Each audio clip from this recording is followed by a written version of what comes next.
Good evening, ladies and gentlemen, and welcome to SOC Sidebar, a monthly series brought to you by the Federalist Society Student Division and the Federalist Society of the University of Minnesota Law School.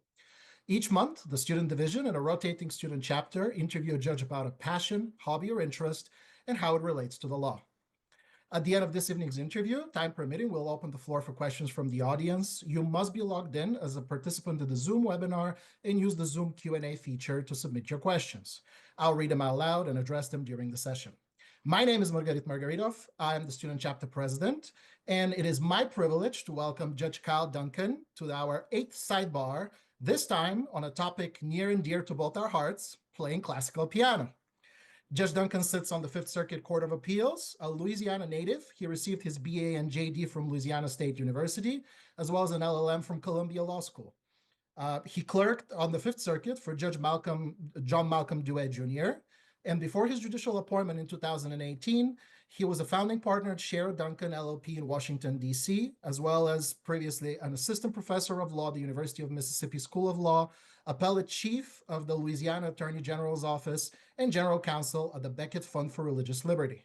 Judge Duncan, welcome. Hello, Margot. Glad to be here. It is my pleasure to have you. So we started off with a short clip of you playing Chopin's Fantaisie Impromptu in C minor, easily one of his most famous works and a staple of many concert pianists' repertoire. If you could start life anew, do you think you would have chosen music over the law? Probably not. Let me just say at the outset that when you become a federal judge, everyone has to laugh at your jokes. And now we know that they have to pretend that your piano playing is actually good. So we've established that. I noticed in the bio that you read, which was way too long, it did not include concert pianist. So I am a dilettante at the piano. I have played most of my life and always loved the piano. But you asked whether I would have chosen music over the law. You have to go with your talents, right? So to be a concert pianist, and I've studied with some wonderful concert pianists, the amount of practice and dedication that one has to do, as you know, from a very, very young age is really heroic. And I cannot sit here and say that if I had practiced 8 hours a day from when I was 6 years old, I would be like some of the concert pianists I would see. I'd say it's probably unlikely.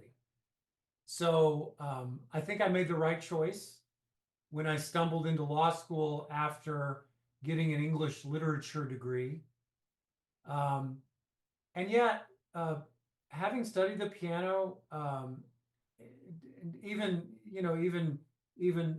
with some of the performances and some of this quote unquote success that I've had in that part of my life, I'm so grateful for it. I would never want to give that up.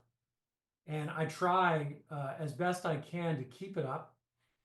It's a really important part of my life. I wouldn't feel like I was really a full, human being if all I did was read legal briefs and, write very long, complex sentences about the standard of review. I mean, as important as the standard of review is, music and all the other things, that make up a real human being, I wouldn't want to give that up. So to answer your question, no. Fair. So tell us a little bit more. So how did you get started playing? Well, it's interesting. When I grew up in South Louisiana, Baton Rouge, Louisiana, on my mom's side, my uncles and my grandfather were all guitar players and singers. They all sat around and played guitar. My grandfather would sing sort of old Italian songs. He was a first-generation immigrant from Southern Italy. My uncles would play the guitar and sing sort of 70s soft rock music. I heard a lot of Commodores and James Taylor and America when I grew up. And so I liked this, and this was fun. For some reason, I didn't gravitate to the guitar. There was a piano in my grandmother's house, and I asked my uncle, who was the choir director at church for many years, hey, how do you read music? And he wasn't exactly a music teacher, but he said, well, look, here's the staff. Every good boy does fine. FACE. That's the right hand. The left hand, good boys do fine always. All cows eat grass. So just do that. And so he had a lot of sheet music laying around. I distinctly remember picking up the Commodore's Greatest Hits. This was Lionel Richie's band. As you know, from the 70s, Sail On Down the Line, Still, Easy Like a Sunday Morning. It was actually kind of hard music, and I would struggle through that and like, wow, how do you do this? I was probably 8, 9 years old, something like that.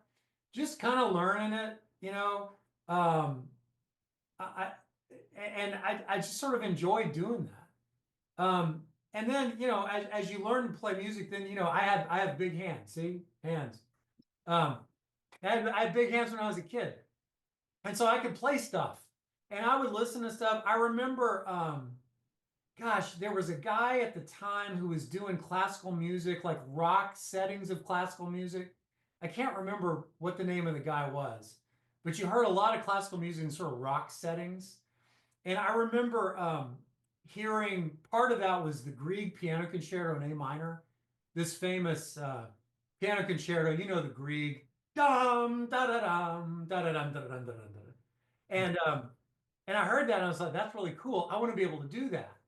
So I scrounged up the Grieg somewhere and learned to play the opening bars of it. I was a little kid. I just thought this was so much fun. What was important to me as a young pianist was playing really, really loud and really, really fast. That's what happens when you sort of teach yourself the piano and you have no instruction at all. So I sort of had enough natural talent that eventually my parents thought that we should probably get this kid some lessons. So I grew up, I was in the sort of magnet program, and there were lots of smart kids whose parents were very, very accomplished kids, and they were all playing classical music, you know, when they were 6 years old. And I thought, I want to be like those kids. So my parents found me a really good piano teacher who had sort of a studio. And this was her name is Boyce Scherer.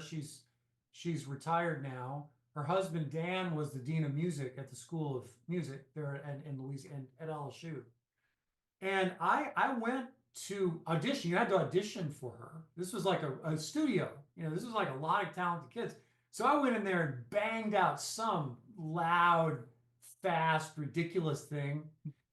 And I can only imagine the conversation between her and my mother, which was, well, this kid has some talent and some physical ability, but he has absolutely no musicality at all. I'll take it. So I started playing with her maybe 10, and she had to teach me everything about music, you know, dynamics, tempo, you know, how someone like me, just a big guy. I mean, I'm 6'5" now. I was pretty tall when I was a little kid. How a big guy like that learns to play the piano well. So that was sort of the beginning, and I studied with her all through that time until I graduated from high school, and she was wonderful. I still email her sometimes. She lives in Colorado now. I'd love to go see her again. She had a lot of wonderful students. One of her students was my wife's best friend. I guess I shouldn't say people's names on this; they may resent it. But she's now like a big time academic, wonderful pianist. And we competed with each other, and it was just great. I loved that. I loved being in that world. You know, I loved sort of thinking about, you know, how do I play this piece better. I practiced a lot. I practiced a couple of hours a day when I was a kid, and I just loved it. Anyway, that's a long answer to your question. That's kind of how I started. Did you, well, you mentioned you studied all through high school. Did you get the chance to perform publicly? Yeah. So, you know, it's interesting. I still remember I performed a lot because there were lots of local competitions. There were local competitions at the music school at LSU. There were local student competitions. We had the Bach competition. We had the rally. We had some other, you know, sonata competitions. We had some duet and quartet competitions that I would play with friends. So I did perform a lot. I never liked performing. And I think among the many regrets that I have about piano is never really understanding the psychology of performance. I was always very nervous performing. I still remember performing for the first time and being very, very self-conscious. Oh no, everyone's watching me. And you get tense, your hands, you're playing by yourself and you feel free and very smooth, and you're not worried about anything. Then when people are watching you, it's all of a sudden. I mean, I don't know if do you feel that way? Some pianists feel that way, some don't, I think. I think I've personally always felt like you always feel the nerves, your hands get clammy, but I kind of, I think I gotten used to it over time, which is maybe why I love oral argument now so much, but Yeah, well, I it's mean, as close to, yeah. I sometimes ask myself, why do I gravitate towards things that involves this sort of performance? Piano is, oh, you're up there by yourself playing the piano. Whereas my wife, who's a violist, always plays in groups. I mean, she plays in a quartet now. And I sort of envy that and wish I had done that. And then, of course, I was an appellate advocate, and that's all about standing up before the court and arguing your arguments. I don't know why I chose that. Arrogance, I'm sure, vainglory is a lot of that. So yes, I performed a lot.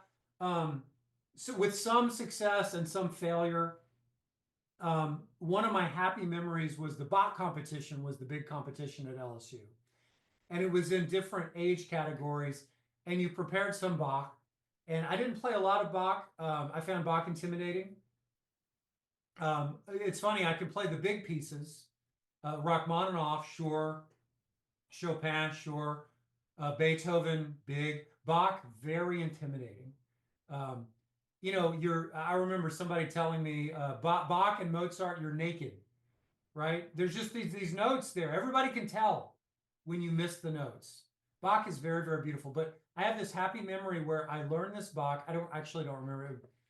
I don't remember what it was, but I learned it very, very carefully, recognizing that I was nervous in front of people. So I learned it in a particular way that sort of planned for failure. What if you mess up here? And it went really well, and I won the whole competition, and I'm really glad about that. That's the greatest thing I ever did in my life. And everything's been downhill from there. So you said you were nervous, but you really also at the same time loved winning the competition. I know Sure, that was fun. Well, winning is always fun, right? I know you argued 2 cases before the Supreme Court. How does that feeling compare to those performances? Very similar. You feel like you're going to vomit a lot. You're very self-conscious. You recognize everyone's watching you. And you have to prepare. There's actually a lot of, until I read your outline of your suggested questions, I hadn't thought about that. Seriously. There's a lot of parallels between the two.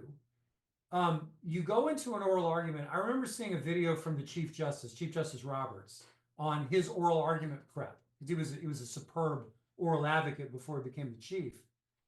And he talked about sort of coming up with a game plan beforehand, where you sort of you don't plan a script. You sort of understand what the basic components of your argument are, and you practice sort of going through them and sort of getting inside the argument so that it's very natural to you, so that when something unexpected happens, you can adjust, you can adapt. And that's absolutely critical, as you know, for oral arguments, because you stand up in front of these jerk judges, these obtuse, arrogant federal judges, and I know what I'm talking about here, right? And they interrupt you, and they try to throw you off your game, and they don't care about your beautiful, polished 45-second introduction. They don't care. I don't care about it. And you have to understand how to adapt to that. I mean, piano performance, although I don't know as much about it as I do oral argument, it seems to me that I've played the best when I've sort of prepared so much that I'm no longer thinking about the notes. I'm no longer thinking, oh gosh, I hope I can make this run. But instead, I love the music. I understand what I want to say through the music, and I'm just going to get inside that and do that. You know, you see really great pianists who do that. You know, you can tell they're simply speaking through the music. They're saying something. They're sort of oblivious to the fact that others are watching them, and that's similar to really great. I mean, I wasn't a great oral advocate, but I've seen great oral advocates. Sometimes they argue before me, actually, and they're not thinking. I sense that they're not thinking. You know, sort of, oh no, I need to get to point 2. I need to get to point 3. They understand their argument organically. So I'd be, you know, you're a pianist. I'd be interested. I've never talked to pianists about that. Like, how do you view the music as you're performing? I don't know. You know, I really love that you said that once you've prepared so much that you no longer worry about the notes, you feel like it's a different level. My dad, being a professional pianist all his life, he always says that like music and really the music happens when you no longer have any kind of technical or other like impediments. When truly like it's the music is one, the notes are one with your hands. And at that point it's just pleasure and joy and thinking about the emotion and being in the moment. So, Yeah. and I always enjoy that about performing too. I think it's just there's a certain thing about when you've had the opportunity to properly prepare, and also in oral argument. There's just that moment when you get in the zone and you know you're prepared, and you know like I've heard also that about the chief with his 5 points and do them all in different orders, right? So there's a point where it just feels great. And you're ready for whatever the judge throws at you or whatever happens. But having said that, sometimes the mistakes can happen when you're playing, right? And you have to recover quickly. And it's the same in all argument. Have you had that kind of experience? And do you have any tips for the audience, maybe about like how to prepare and how to Yeah, overcome I those mean, moments? I think in both cases you have to prepare for failure. You have to, you cannot go into something and say, I must do this perfectly. 1, 2, 3, 4, 5. When I do that, I'm so rigid when I go into it that any slight bobble is going to totally throw me off. So the times that I've performed the best, the concerto competition was one of those. I think I certainly had to prepare that very, very much. I had to think, all right, this is a difficult part. Now, here's how I'm going to approach it. Now, if it doesn't go well, if it doesn't go perfectly, here's what I'm going to do. Here's where I'm going to. So if this doesn't go perfectly, well, that's okay. I'm going to get to this next part, and I'm going to keep going. So I've told myself, well, I'm going to do my best. I'm preparing for this very, very assiduously. But if it doesn't go perfectly, that's okay. I'm going to keep going. I'm going to keep going. And that's you're not settling for mediocrity, but you're planning for not being perfect, and that takes a lot of pressure off of you. People like me, maybe like you, people like my wife, type A people, we want to be perfect. We don't want to make mistakes. I'm not sure this is the best approach. Certainly not to oral argument, because it's not going to be perfect. It's a dynamic thing. Maybe it's not even perfect for piano, that or musical performance generally. Maybe it's not perfect. Maybe it's not the right approach to art, because you're thinking, oh, I must be perfect. You're just thinking about yourself. You're not thinking about the thing you're doing. So that's what I would say. I don't think it's even possible to play the same piece over and over again in the same way. That's what studio recordings are, and post-production and mastering and all these other things. A lot of these recordings, they never came up. Sometimes they were not even close to what we actually hear. But when you talk about preparation, I know that one of those things, like you mentioned, you play 2 hours a day, and it's a lot of hours of playing to really prepare to play something on stage. And I feel like it's the same way with judging and being a lawyer. You need to prep, you need to there's a lot of discipline, a lot of precision, a lot of patience involved in that. How do you feel like those kind of things helped you shape you as a person and a lawyer as you're growing up playing? I read a quote from some philosopher, I don't remember who it was one time, that said, the only simplicity to trust is on the far side of complexity. And once I figured out what that meant, it's always meant a great deal to me. And what it means is when you see people who just look natural at something, whether it's writing or oral advocacy or a musical performance, I'd be willing to say in 99% of the times, those people are not just natural prodigies who just naturally emit perfect sounds or perfect words, or perfect sentences. Those people have arrived at that seeming naturalness through incredible amounts of work, working through so many errors, working through so much confusion. This is my writing process I just described to you, which is I look at something that I've written or I'm trying to edit something that my clerks did, and I think this makes absolutely no sense at all and it's awful. And it is. And so then what I have to do is keep working it and keep working it and keep working it and try to drag out of this mass of confusion something simple and good and true. It's the same with music. I was listening the other day. My son was trying to play the Minute Waltz, Chopin, and we were listening to recordings, and we listened to Archer Rubinstein play that. I loved Rubinstein. I loved listening to Rubinstein when I was a kid. I had back in the day when I was a kid, there was no Spotify.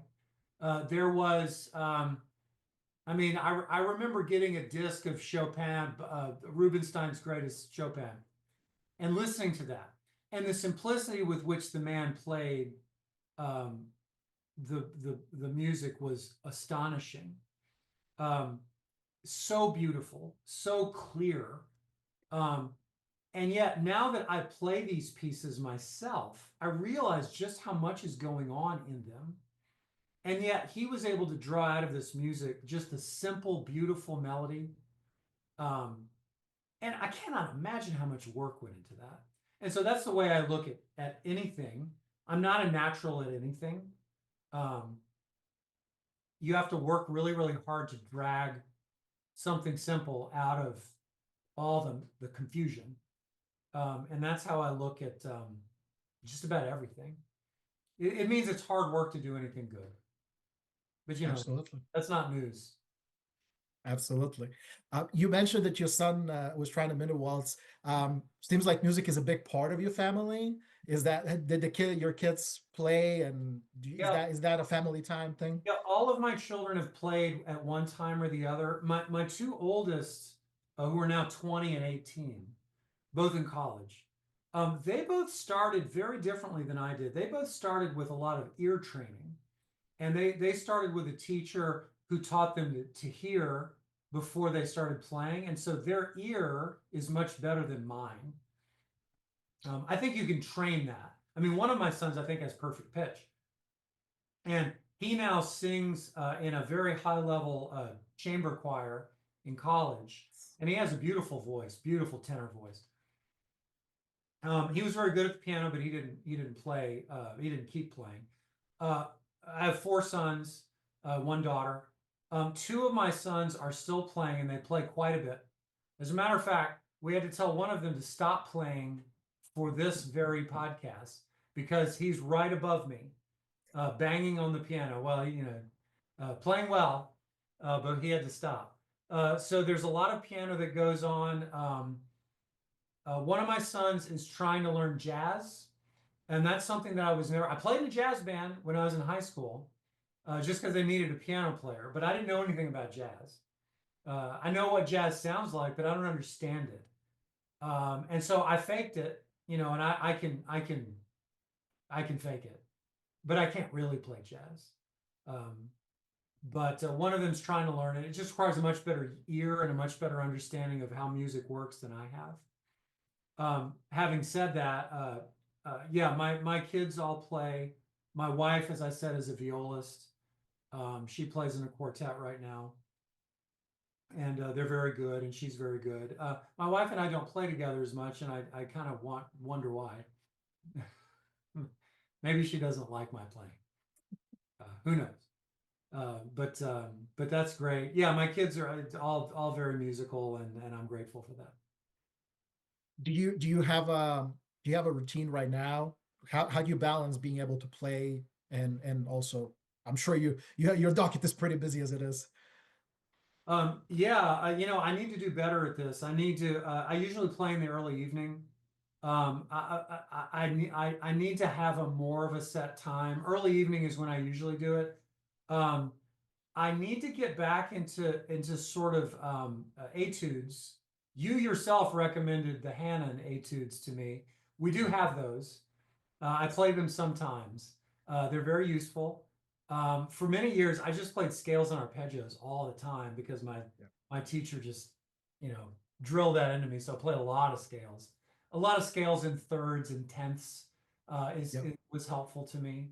But Hanon is very helpful. So, I need to, at the end of the day, when you've been immersed in law all day, I need to do something totally different from that. And piano helps me get out of that space, thinking all of the complexity and sort of dreariness and kind of adversarialness. That's not really a word, adversity.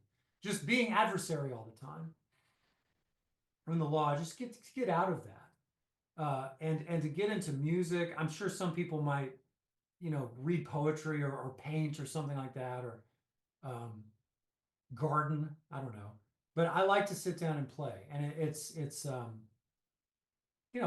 just like I said, I don't see how you can be a human being without having these other aspects to your life. I mean, people do, but I was always wary of that. I mean, the law is very demanding, as you know. And I was always wary. This is why I'm not a big law partner, I guess, right? Because I was always concerned that it would make me give up parts of my life that I didn't want to give up. Some people might call that laziness, but I was always wary of that. So I'm very blessed and very very fortunate to have the job that I do because we judges we work hard. We have a big docket, as you say. We have to keep the trains running, but it's not so all encompassing as some people have to deal with. And so there's that. Although I have to say, now that I'm talking about this, one of my law professors, a guy named Mike Rubin, who I just saw the other day, he's a wonderful, wonderful lawyer. His father was Fifth Circuit Judge Alvin Rubin, very famous judge in the Fifth Circuit. Mike is a brilliant attorney, but Mike is also a superb pianist. And he's kept it up, even though he's a big time lawyer in Louisiana. And he's kept it up well, and he's a very good jazz pianist as well. He's actually, now that I'm thinking about it, he's one of the few big time lawyers I know who's a really really excellent pianist. There are more to be sure, but he's one of the few I know. That's awesome. Now in the earlier video, we saw you playing at home. It looks like you have a grand piano. That always helps.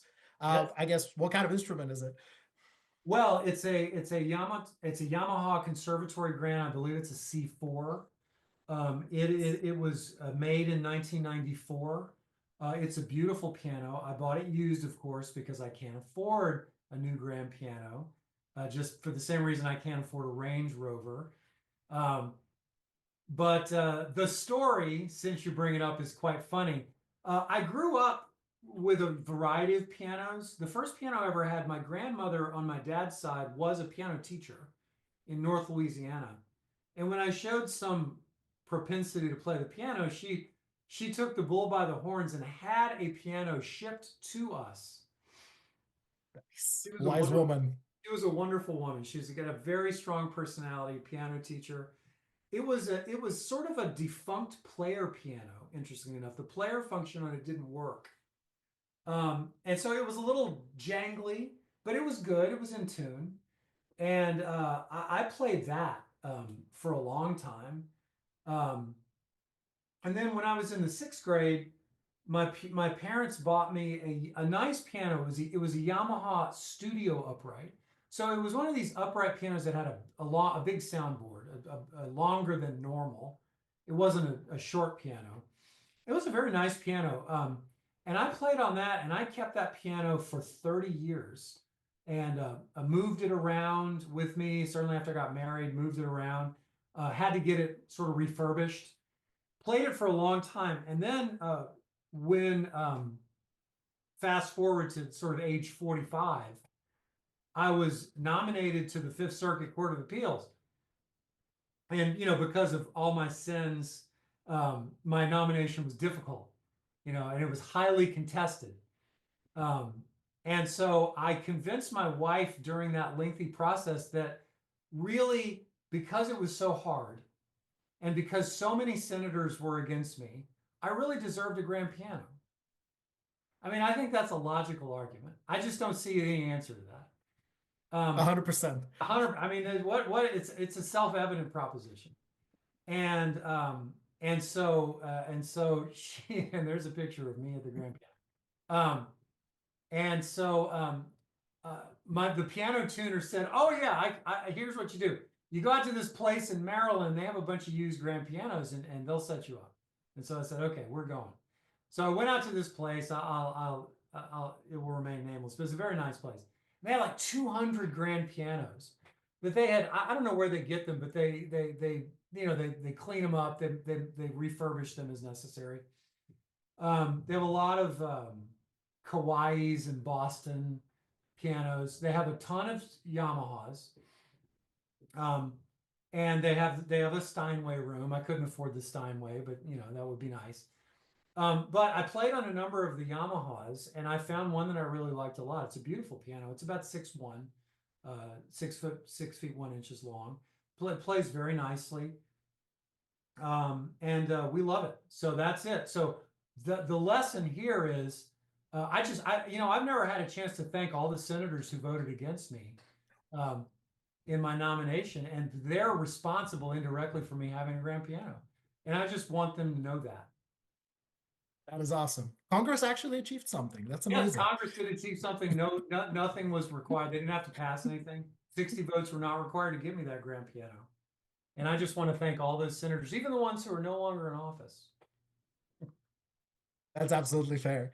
Well, who's your favorite composer? Well, it's got to be Chopin. For the piano, it's got to be Chopin. And why is it Chopin? Because Chopin is the composer. I mean, Chopin is difficult, can be very, very hard. And yet my teacher, I don't know if this is true or not. I like to think it's true. My piano teacher knew a lot about the piano. She said Chopin was a very good pianist himself. And he knew how to write so that the music lay well in the fingers. So you've got these extremely difficult passages in Chopin, and they are difficult and you have to work on them, but they just feel right. I was playing that Fantasy Impromptu, and that's a piece I actually learned like last year. I didn't play that growing up. It looks really hard. It is hard. It's hard to play well, heaven knows, but it just feels good in the hands, and I love that. Chopin is just also the most beautiful melodies in all music. I mean, my favorite piece of Chopin's Ballade in G minor, which I grew up listening to Archer Rubinstein play that. That I think is the most beautiful piano piece ever written, in my opinion. It's got the most beautiful melody. I should learn more about Chopin and know where he got that melody from. It's just such an incredibly beautiful piece of music. I can play it. The last 2 pages, my teacher told me, are the most difficult pages that Chopin ever wrote. And they're extremely difficult, and I can't play them as well as I would like. Let's leave it at that. Maybe next year, but I love Chopin. Now, as far as complexity of the music, I mean, Beethoven and Brahms are unparalleled, but they're so difficult. I mean, Beethoven is. I just find Beethoven very difficult. Brahms is even more difficult, in my opinion, to play. Very, very beautiful. I have a whole book of Brahms solo piano pieces, and they're just gorgeous. I just find them so difficult to play, and I don't know why. There's just it's a lot of difficulty in it, but they're very, very beautiful. As I said earlier, Bach and Mozart are really great, and they're wonderful. There's wonderful discipline to play those composers because you have to work so hard for it to be clean and precise and to bring out all the internal voices and everything. I love them. I haven't played much modern composers. Some Prokofiev I think is great. Gosh, my son was playing something by Shostakovich the other day that was just absolutely gorgeous, and I thought I should play that. But I haven't played a lot of that. You know, one composer that I appreciate more and more as I get older is Scarlatti, who's I guess a contemporary of Mozart, maybe, or Beethoven, I forget, early-ish, but really beautiful. Vladimir Horowitz has an album of Scarlatti that is just so beautiful. You know, Horowitz, probably I don't know, the greatest pianist of the 20th century, maybe, plays these huge pieces. But when he plays the smaller pieces, you can just hear how brilliant he is. Anyway, there you go. What about you? What do you like to play? So growing up was always Liszt. Oh yeah, my dad played a lot of Liszt. So I think to this day, his Hungarian Fantasy is probably my favorite piece ever. Those are incredible. And the Rhapsodies and all that, but the Hungarian Fantasy itself, which is built on, I think, on the, I forget, it was the fourth or sixth Rhapsody.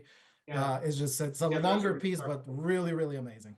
Yeah, I played some Liszt. I'm trying to think, Transcendental Etudes, maybe. Yeah. Very, very difficult. I can play them, you know, difficult. I love it. I like him a lot.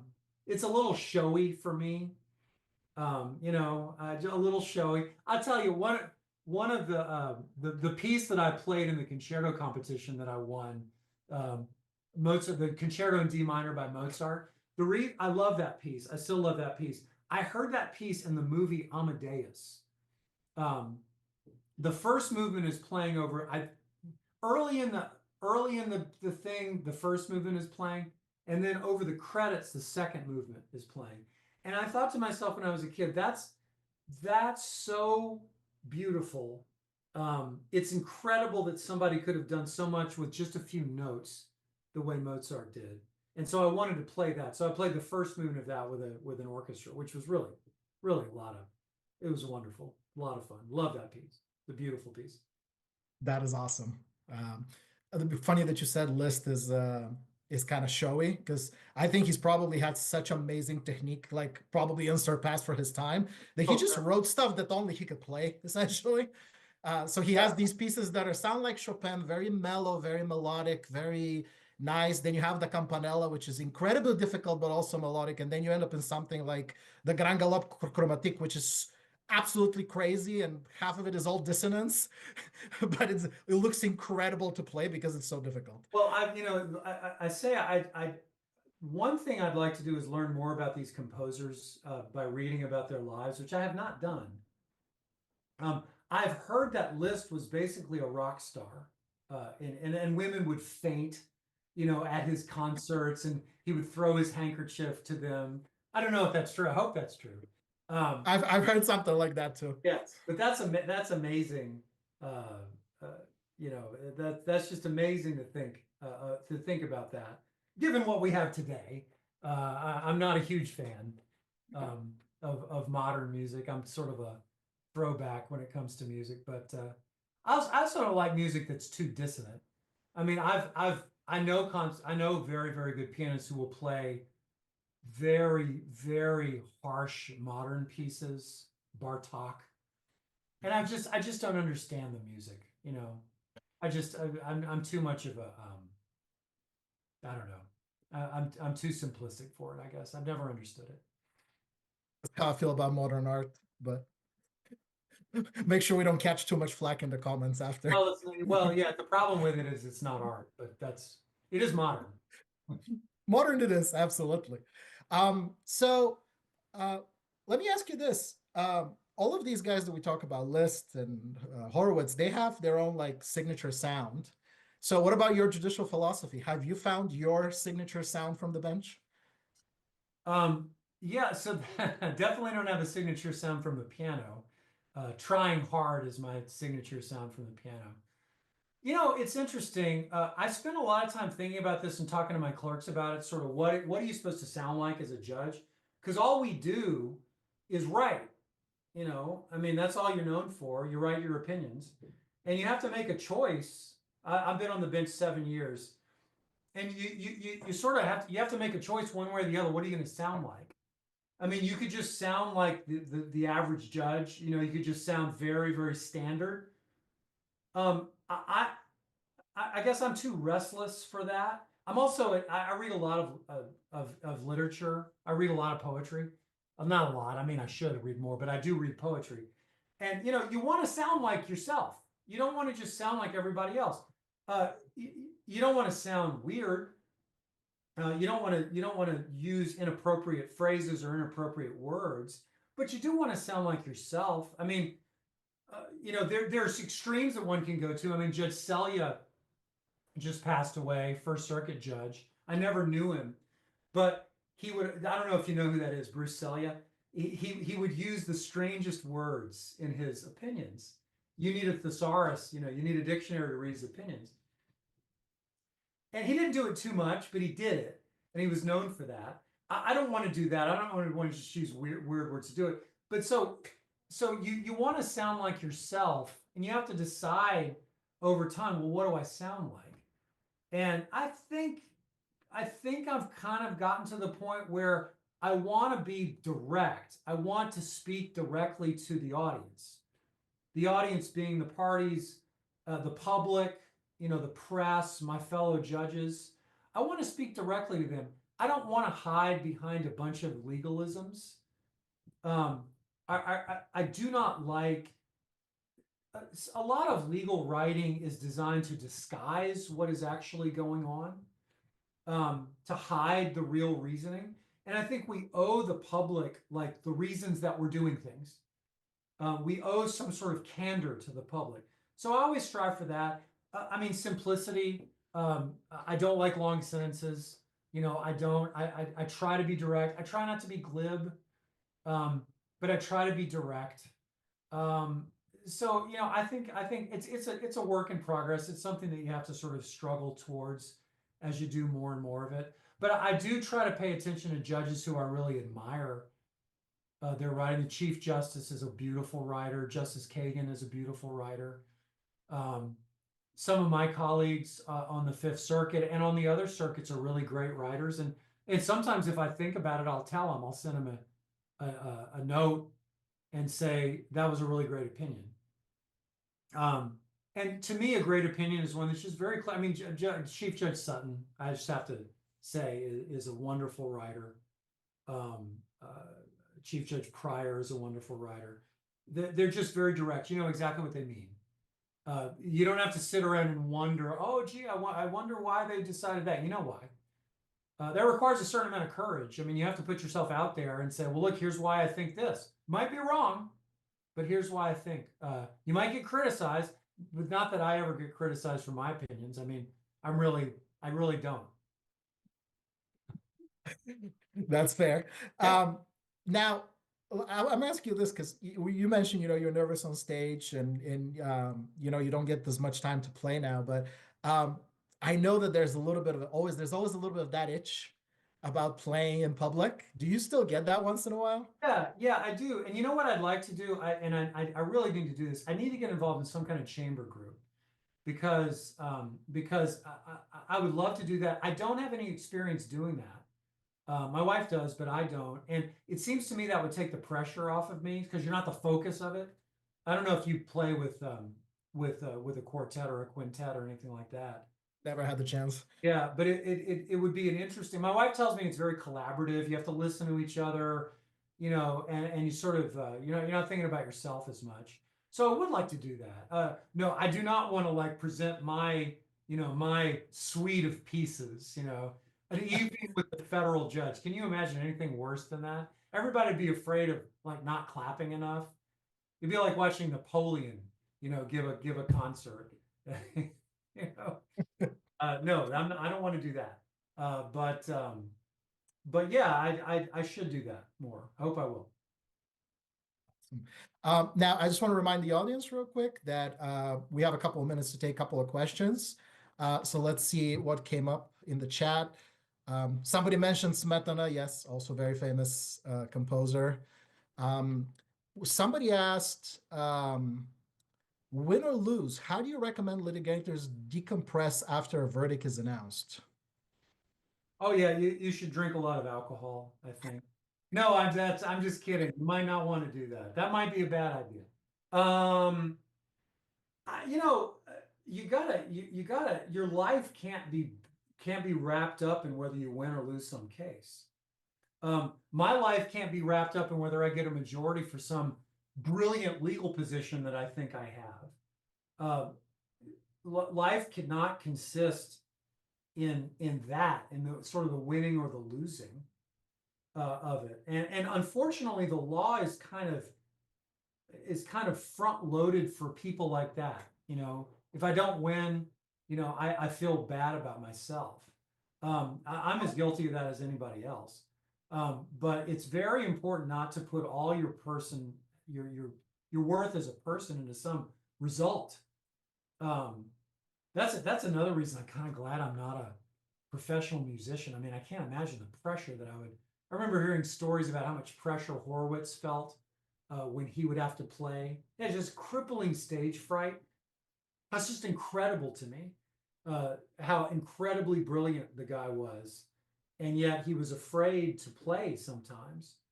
He obviously overcame it, but it's amazing, that he would feel that way. On the other hand, I studied with a concert pianist in college named Michael Gert at LSU, who's just a phenomenal pianist, and he would tell me he never got nervous. And he was, I mean, he was kind of half crazy, but he said, I never get nervous. And he meant it. I've seen him play. I saw him play Brahms' second piano concerto, one of the hardest piano concertos. I saw him do it. He was nervous at all.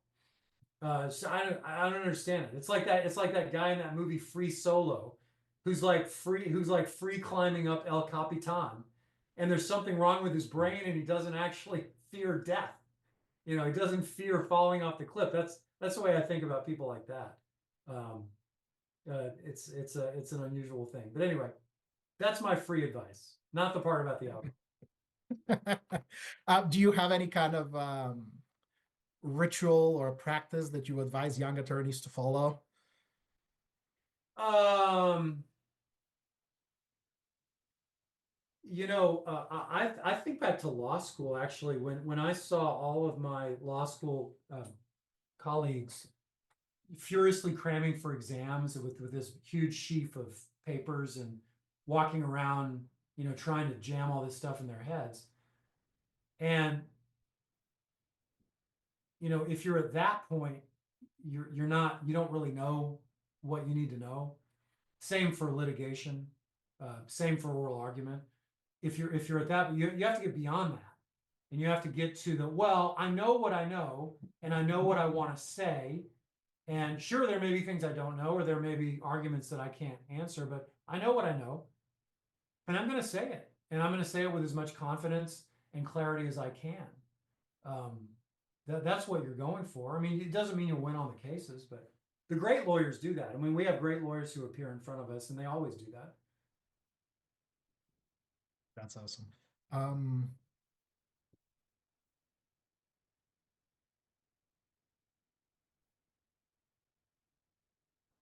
Somebody shared that they grew up in Sacramento, looks like it, and in high school they played Grieg's piano concerto in A minor at age 13 at the annual recital. Oh, that's pretty so good. You guys share that fond memory for that piece. I don't think I ever got through the whole thing. That's a great piece.